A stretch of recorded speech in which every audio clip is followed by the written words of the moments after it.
What's up, everyone? Alan Johnson with the AJ team here at Keller Realty.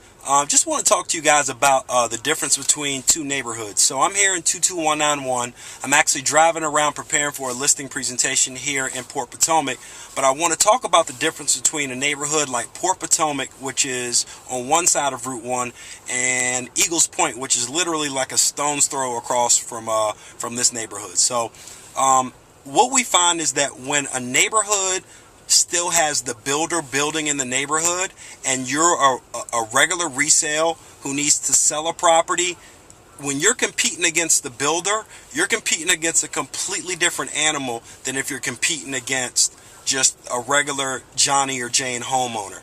So what you're going to find is in 2014 going into 2015, which we are right now, that Port Potomac will be a more stable neighborhood when it comes to selling a resale property than a neighborhood like Eagles Point, where you're still battling against the builder. Eagles Point still has a lot of stuff to build. You got Cardinal Grove right behind it, and it'll be very interesting to see during the spring and the summer how the builder competition will stack up against the resale competition.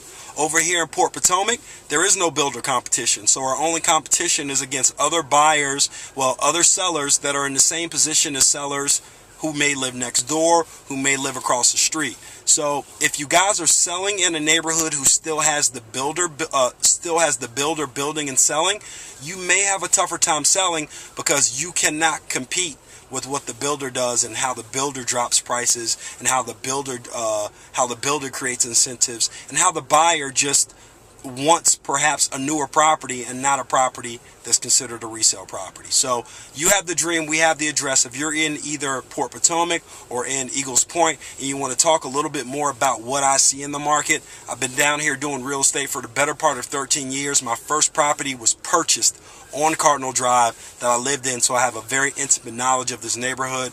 Would love to talk to you. You have the dream, we have the address, the AJ team. Talk to you soon.